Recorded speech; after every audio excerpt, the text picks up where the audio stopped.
Hello students, welcome to the class. आज की class में आप सभी का स्वागत है। तो लास्ट दो क्लास में हम जो बात कर रहे थे वो हमारे भौतिक विज्ञान या फिजिक्स को लेकर हम बात कर रहे थे, और उसमें भी हम ग्रेविटेशन यानी गुरुत्वाकर्षण की बात कर रहे थे। अब हमने लगभग काफी उसमें कॉन्सेप्ट्स पढ़े, तो जो हम लास्ट क्लास में कॉन्सेप्ट डिस्कस कर रहे थे उसको थोड़ा आज हम डिटेल में और देख लेते हैं। हमारा जो कॉन्सेप्ट है तो वो था अपैरेंट वेट। अब apparent weight of a man in a lift और एलिवेटर। तो जो जब भी आप कभी लिफ्ट में चढ़े होंगे और उससे आप ऊपर या नीचे गए होंगे बिल्डिंग के अंदर, तो आपने ये महसूस किया होगा कि जो वेट है या आपको थोड़ा सा फील होता होगा कि कभी भारी और हल्कापन लगता है। इसको एक एक्सपेरिमेंट रख के करा गया था। तो एक वेइंग मशीन एक लिफ्ट के अंदर, वेइंग मशीन यानी जो वजन मापने वाली मशीन होती है, उपकरण जो होता है, उसको रखा और उस पे एक व्यक्ति को खड़ा किया और लिफ्ट को ऊपर और नीचे दोनों ओर चलाया गया। और उसके बाद उस एक्सपेरिमेंट में जो वह प्रयोग किया गया उसमें जो रीडिंग्स आई उनको लिखा और फिर उसके ऊपर हमने कुछ अध्ययन करा। तो हमने देखा कि जो वजन होता है व्यक्ति का, द्रव्यमान अलग है। देखिए, द्रव्यमान जो होता है ये एक एक किसी ऑब्जेक्ट की खुद की एक प्रॉपर्टी होती है, वो मैटर की एक प्रॉपर्टी होती है, वो होता है मास, या फिर हम कहें उसे द्रव्यमान। लेकिन जो वेट होता है ये डिपेंड करता है गुरुत्वाकर्षण बल पर, यानी ग्रेविटेशनल फोर्स पर। जो आपका वेट है, जैसे अगर आपका वेट अगर आप है 70 केजी, 65 केजी, 74 केजी, तो क्या ये वेट आपका मून पर रहेगा? नहीं, मून पर ये वेट कम हो जाएगा, लेकिन जो आपका मास है वह उतना ही रहेगा। तो वेट में क्या फर्क पड़ता है इसको अभी हम समझते हैं। Suppose a person of a mass m, तो कोई एक व्यक्ति है जिसका द्रव्यमान m है, is standing on a weighing machine placed in the lift elevator. वह एक लिफ्ट एलिवेटर पर रखी वजन मापने वाली मशीन पर खड़ा है। The actual weight of the person equal to mg, और वास्तविक व्यक्ति का वास्तविक वजन mg के बराबर होता है। यानी बोला गया कि जो वास्तविक वजन है वो है mg। This acts on a weighing machine which offers a reaction R given by the reading of the weighing machine। तो यह वजन मापने वाली मशीन पर कार्य करता है जो एक प्रतिक्रिया R देता है, यानी एक्शन रिएक्शन। आपको लास्ट क्लास में मैंने समझाया था कि ग्रेविटेशनल जो फोर्स होता है वो एक एक्शन रिएक्शन फोर्स होता है, यानी जो दोनों बॉडीज के अंदर फोर्स लग रहा है। यानी आपने देखा कि जो सेब है वह जमीन पर गिरा, तो जो गुरुत्वाकर्षण बल है वह जितना गुरुत्वाकर्षण बल पृथ्वी द्वारा उस सेब पे लगाया जा रहा है, उसी सेब के द्वारा गुरुत्वाकर्षण बल जो है पृथ्वी पर लगाया जा रहा है। लेकिन लार्ज इनर्शिया के कारण जो पृथ्वी है उसका मोमेंट रिस्ट्रिक्टेड हो जाएगा, तो इसीलिए वे जो सेब है वो आपको नीचे गिरते हुए दिखाई देगा, क्योंकि सेब फ्री है। तो एक्शन रिएक्शन है, तो जो व्यक्ति उस पर खड़ा है और उसका जो रिएक्शन लग रहा है उसको हमने बोला R। This reaction exerted by the surface of contact on the person is the apparent weight of the person।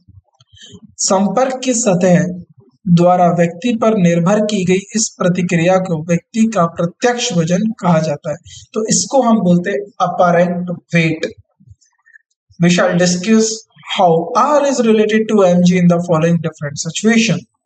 हम निम्नलिखित विभिन्न स्थिति में R कैसे mg से संबंधित है इस पे चर्चा करेंगे। तो अब हम जो चर्चा करने जा रहे हैं उसमें हम ये देखेंगे जो R है वह mg पर किस तरीके से निर्धारित है। क्या g के मान बढ़ने से क्या अपैरेंट वेट पर फर्क पड़ेगा? क्या जो एक्चुअल वेट है किसी व्यक्ति का, जो वास्तविक वजन है किसी व्यक्ति का, क्या वह वजन कम होगा या बढ़ेगा, या उसमें किसी भी प्रकार का बदलाव नहीं होगा? ये अब हम आगे अपने एक्सपेरिमेंट में देखते हैं। अब when elevator is at rest, जब लिफ्ट विश्राम स्थिति में होती है तो क्या होगा? जब लिफ्ट विश्राम स्थिति में होगी तो व्यक्ति की त्वरण जीरो होगी, यानी acceleration of the person is zero, यानी acceleration of the lift is zero. तो A इज जीरो। सो जब A is zero so acceleration is zero, इसका मतलब क्या होगा, net force on the person equals to zero. तो व्यक्ति पर कुल बल जो है शून्य के समान हो जाएगा, यानी शून्य हो जाएगा। That is R minus M G equals to zero. तो आर माइनस एम जी क्या हो जाएगा, जीरो के इक्वल हो जाएगा। इसका मतलब अर्थात that is apparent weight is equal to actual weight. तो जो प्रत्यक्ष वजन वास्तविक वजन के बराबर हो जाएगा, कब, जब लिफ्ट विश्राम स्थिति में होती है। Now the second condition is, तो दूसरी कंडीशन क्या है, when the elevator is moving uniformly in the upward and downward direction। तो जब लिफ्ट एक समान रूप से ऊपर नीचे की दिशा में होती है, याद रखिएगा word uniformly upward and downward direction, यानी यहाँ पर जो एक्सेलरेशन है वह यूनिफॉर्म है, यानी एक समान है। एक्सेलरेशन का फॉर्मूला क्या होता है, final velocity minus initial velocity divided by interval, time interval.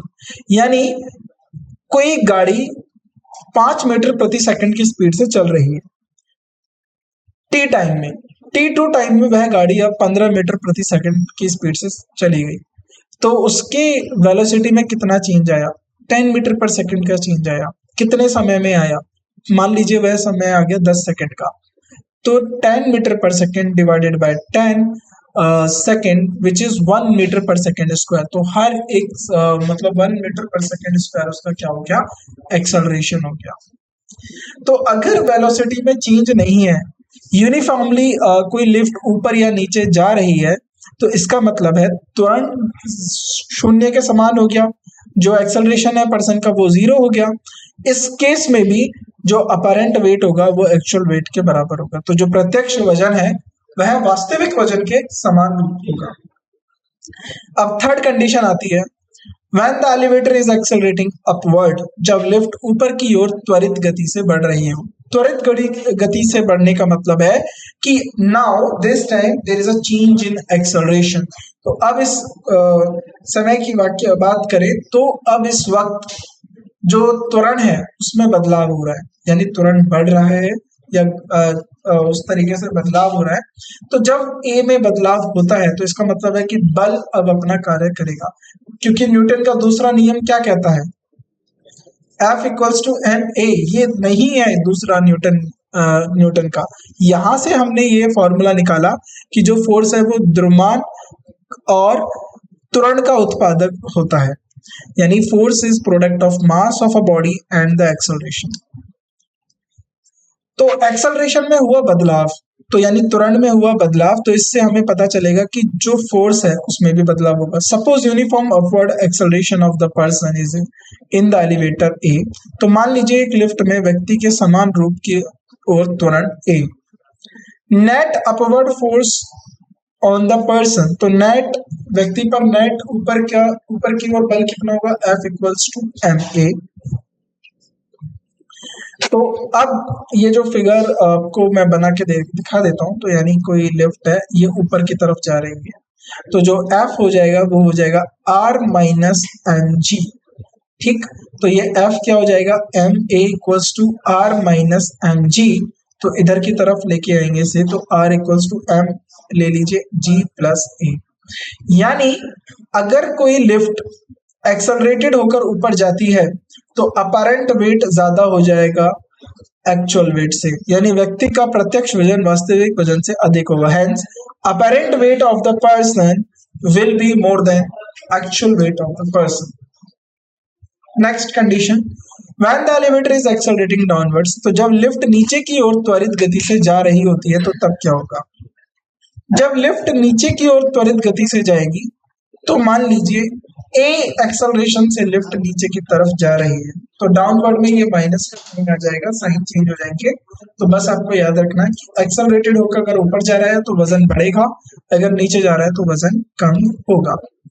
अगर लिफ्ट फ्री फॉल होता है, यानी जिस तरीके से मान लीजिए फ्री फॉल का मतलब है जो एक्सेलरेशन है वह जी के समान हो गया, यानी जो त्वरण पृथ्वी के द्वारा या पृथ्वी के गुरुत्वाकर्षण बल के द्वारा लगाया जा रहा है उसके समान हो गया, तो वह उस केस में जो व्यक्ति जो बॉडी है वह massless feel weightless feel करेगी, यानी उसके अंदर किसी भी प्रकार का वजन महसूस नहीं होगा। In this case apparent weight of the person becomes zero और the person becomes weightless in free fall. तो अर्थात इस मामले में व्यक्ति का प्रत्यक्ष वजन शून्य हो जाता है या व्यक्ति निशुल्क पतन में वजनहीन हो जाता है। When downward acceleration is greater than g, अगर downward acceleration greater than g हो गया तो r2 becomes negative, यानी r2 नेगेटिव हो जाएगा, यानी apparent weight of the person becomes negative, यानी व्यक्ति का प्रत्यक्ष वजन ऋणात्मक हो जाएगा। In that event, तो इस घटना में क्या होगा? The person will rise from the floor of the lift and stick to the ceiling of the lift. तो अब देखिए इस केस में क्या होगा कि जो पर्सन है वह फ्लोर से ऊपर उठ के जो सीलिंग होती है लिफ्ट की उससे चिपक जाएगा। अगर ये जी की वैल्यू ज्यादा हो जाती है। Inertial mass, it is the अब देखते हैं इनर्शियल मास एंड ग्रेविटेशनल मास। जड़तत्व द्रव्यमान, inertial mass, it is the mass of the material body which measures it's inertia. तो यह वस्तु विज्ञान शरीर का द्रव्यमान होता है जो उसकी जड़त्व को मापता है, जो उसकी इनर्शिया को मेजर करने में काम करता है। That is of the ability to resist the change in its state of rest or uniform motion along a straight line। तो याद करिए लॉज ऑफ मोशन में या न्यूटन्स लॉ में हमने पढ़ा था लॉ ऑफ इनर्शिया। अगर कोई वस्तु या तो विश्राम स्थिति में है या फिर यूनिफॉर्म यानी समान गति में है, वह तब तक नहीं बदलती है जब तक उसके ऊपर कोई एक्सटर्नल फोर्स अप्लाई नहीं करा जाता। क्यों? इनर्शिया की वजह से। तो यही बात यहाँ पर कही गई है कि एक शरीर का जड़त्व द्रव्यमान उसकी क्षमता को माप होता है जो अपने विश्राम स्थिति या सीधी रेखा के अनुसार समान गति से परिवर्तन का विरोध करता है। It is measured by applying Newton second law of motion. तो यह न्यूटन की द्वितीय गति के नियम लागू करके मापा जाता है। F equals to ma। Hence, inertial mass of body may be measured as the ratio of the magnitude of the external force applied on it to the magnitude of the external acceleration produced in its motion। तो इसलिए एक शरीर के जड़त्व द्रव्यमान बाह्य बल की तीव्रता के अनुपात में मापा जा सकता है। तो बाह्य बल का मतलब जो फोर्स बाहर की तरफ से या एक्सटर्नल फोर्स है जो इसकी गति के उत्पन्न होने वाली त्वरण की तीव्रता पर लागू होता है। अब कुछ प्रॉपर्टीज है इनर्शियल मासेस की, वो आप याद रखना है। Inertial mass of a body proportional to the quantity of the matter present in the body. तो शरीर का इनर्शियल द्रव्यमान शरीर के मौजूद पदार्थ की मात्रा के अनुपात में होता है। Inertial mass of the body is independent of the shape and size of state of the body. तो जो शरीर का इनर्शियल द्रव्यमान होता है वह शरीर के आकार आकृति अवस्था से स्वतंत्र होता है, यानी उस पे इनका कोई भी प्रभाव नहीं पड़ता।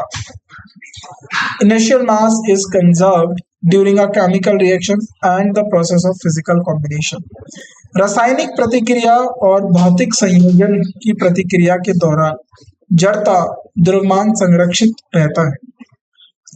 Inertial mass of a body is not affected due to presence of other bodies near it। तो किसी शरीर की जड़ता द्रव्यमान उसके निकट अन्य शरीरों की उपस्थिति के कारण प्रभावित नहीं होता। When various bodies are put together, तो जो बहुत सारे विभिन्न शरीरों को एक साथ रखा जाता है, the inertial masses and arithmetically irrespective of the nature of materials of the different bodies involved है। तो जड़ता द्रव्यमान गणितीय रूप से जुड़ता है भले ही शामिल होने वाले विभिन्न शरीरों की सामग्री के प्रति। The inertial mass of the body increases with the speed of the body. तो जो शरीर का जो इनर्शियल मास होता है वह गति के साथ बढ़ता है। तो इसके लिए फॉर्मूला दिया गया है m equals to m not under root 1 minus v square upon c square. तो यहाँ पर जो c है वो स्पीड ऑफ लाइट को बोला गया है। अगर स्पीड ऑफ लाइट के बराबर किसी वस्तु की स्पीड हो जाती है तो ये पूरी वैल्यू ये जीरो हो जाएगा और विच इज नॉट डिफाइंड। तो एम नॉट क्या है? इनर्शियल मास है किसी बॉडी का व्हेन एट रेस्ट सी।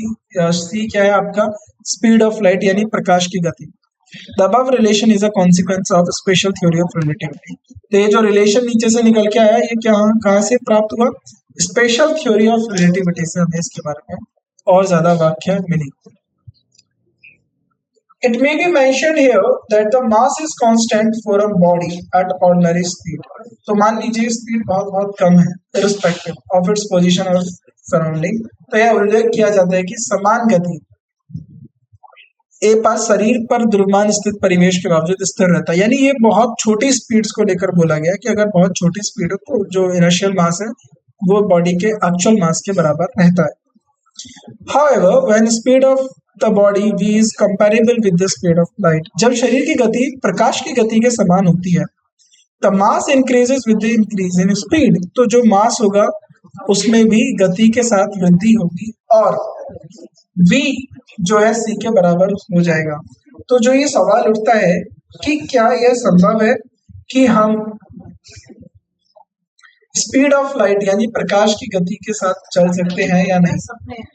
यह संभवता इसकी इस बात से खत्म हो जाती है जब अगर मान लीजिए किसी भी वस्तु ने जिसके पास मास है अपना खुद, अगर उसने स्पीड ऑफ लाइट के बराबर जो है गति प्राप्त कर ली, अपनी स्पीड प्राप्त कर ली, तो यह पूरी संख्या 0 हो जाएगी और यह जो मास है वह बहुत ज्यादा, यानी हम कह सकते हैं आप कहो तो नॉट डिफाइन या फिर आप कह सकते हो कि इन्फिनिटी टाइम्स यानी बहुत ज्यादा हो जाएगा, अनंत हो जाएगा, जो कि संभव नहीं है।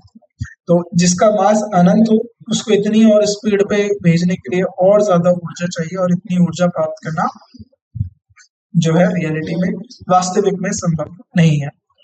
ग्रेविटेशनल मास, अब हम समझते हैं ग्रेविटेशनल मास क्या होता है। It is the mass of the material body which determines the gravitational pull acting upon it. गुरुत्वाकर्षण द्रव्यमान यह वह द्रव्यमान है जो एक पदार्थ के शरीर का होता है, यानी यह जो द्रव्यमान एक पदार्थ के शरीर का होता है जो उस पर कार्य करने वाले गुरुत्वाकर्षण खिंचाव को निर्धारित करता है। It is measured by applying Newton's law of gravitation. इसे न्यूटन के गुरुत्वाकर्षण नियम लागू करके मापा जाता है। G equals to M M R square और इसको F निकालेंगे तो F R square over GM। The mass m of the body is measured gives the measures of the gravitational mass of the body. इस प्रकार मापे गए शरीर का द्रव्यमान m शरीर के गुरुत्वाकर्षण द्रव्यमान को माप देता है। The properties of the gravitational and inertial masses are, तो गुरुत्वाकर्षण और जड़ता द्रव्यमान के गुण द्रव्यमान समान होते हैं। However, the two represent different concepts unrelated to each other and differ in the methods of the measurement. तो दोनों अलग अलग अवधारणाओं को प्रतिनिधित्व करते हैं जो एक दूसरे से संबंधित नहीं है और उनके मापन की विधियों में अंतर होता है। Inertial and gravitational masses of both are scalar and measured in the same SI unit. तो जड़त्व और गुरुत्वाकर्षण द्रव्यमान दोनों में स्केलर होते हैं और उन्हें एक ही SI यानी किलोग्राम, यानी उनकी SI यूनिट समान होती है, वो होती है आपकी kilogram. The inertial masses of a body is measured by studying the motion यानी which is acceleration produced by the applied force and the gravity plays no part in the measurement of. On the other hand, gravitational mass of the body is measured by studying the gravitational pull on it. Inertia plays no part in the measurement. तो कहने का मतलब है कि अगर आप inertia मास निकालोगे, किसी भी बॉडी का इनर्शियल मास निकालोगे, तो उसमें जो आप ध्यान देने वाली बात रहेगी, जो वो डिपेंड करेगा वह मोशन पर डिपेंड करेगा, अप्लाइड फोर्स पर डिपेंड करेगा, गुरुत्वाकर्षण का उसमें कोई भी रोल नहीं होगा। वहीं अगर आप गुरुत्वाकर्षण द्रव्यमान जो है मापेंगे तो उसमें गुरुत्वाकर्षण बल का खिंचाव का अध्ययन करना होगा, उसमें जड़ता का मापन की कोई भूमिका नहीं होगी। वेट क्या होता है? The force with which the earth attracts a body is called wait of the body on earth. जिस फोर्स आकर्षित करने वाली बल को शरीर के पृथ्वी पर वजन कहा जाता है। Weight is a vector quantity, बिल्कुल वेट एक वेक्टर क्वांटिटी हो सकती है। A spring balance measures the weight of the body, तो जो स्प्रिंग बैलेंस है वो शरीर के वजन को मापता है। Weight being of force with direction towards the centre of earth. तो वजन एक बल होता है जो जिसकी दिशा पृथ्वी के केंद्र की ओर होती है। वेट ऑफ अ बॉडी, अब वेट ऑफ अ बॉडी मैंने आपको बता दिया, W इक्वल्स टू मास, उसका द्रव्यमान होगा और एक्सेलरेशन होगा जो जी के द्वारा लगाया जा रहा है, यानी acceleration of the body. This expression gives the relationship between weight and the mass of the body. तो यह अभिव्यक्त वजन और शरीर के द्रव्यमान के बीच संबंध देती है। Variation of W with G, the value of G varies with, अब देखो मैंने बताया आपका वेट और G में क्या अंतर है।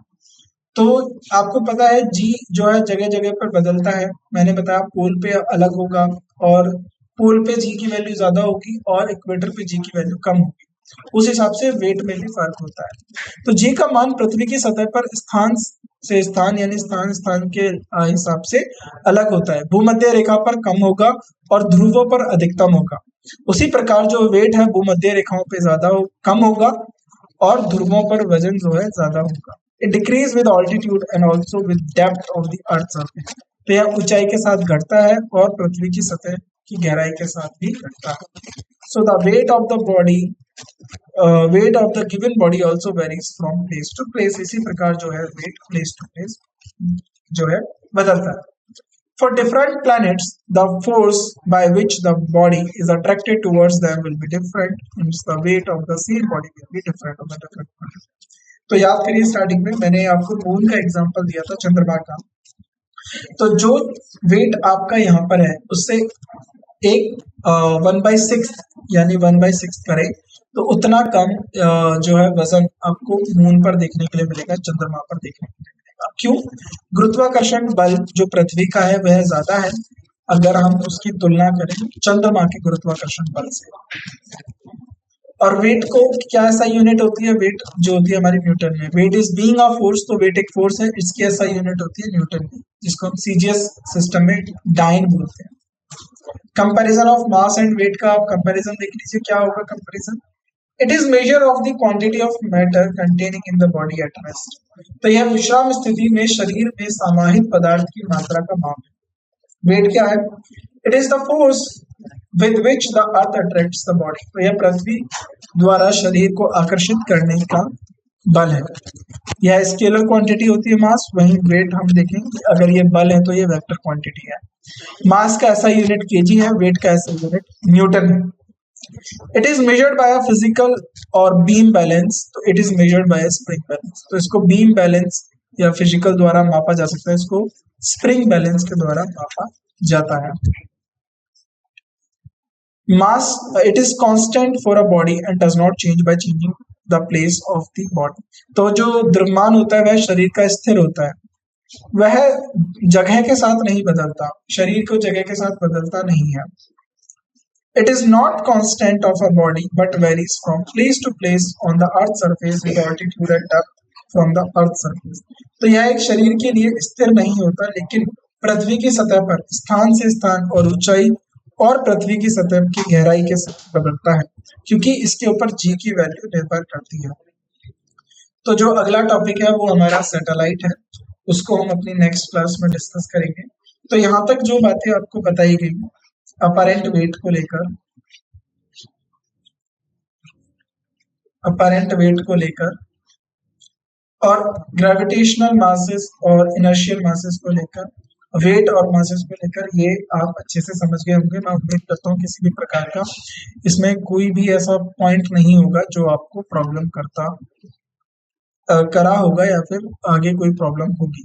तो जो भी चीजें आपको बताई उनको अच्छे से समझिए, उनको अपना पढ़ते हुए रहिए, उनके नोट्स बनाइए और अपैरेंट वाले केस को अच्छे से पढ़ लीजिए, क्योंकि परीक्षा में ये अधिकतर पूछा जाता है। बाकी की जो बातें हैं, जो हमारे अगले जो टॉपिक हैं, जो 2 टॉपिक अभी हमारे बचे हुए हैं, जो सैटेलाइट हो गया, इसकी स्पीड या इसके वेलोसिटी या वेटलेसनेस कंडीशन क्या होती है, ये हम अपनी आने वाली क्लासेस में देखेंगे। तो तब तक के लिए जो चीजें आपको बताई उनको आप ध्यान अध्ययन करते हैं। तो आज की क्लास को हम यही समाप्त करते हैं। आप सभी का शुक्रिया आज की क्लास में उपस्थित होने के लिए। आपसे मुलाकात होती है अगली क्लास में। Thank you so much.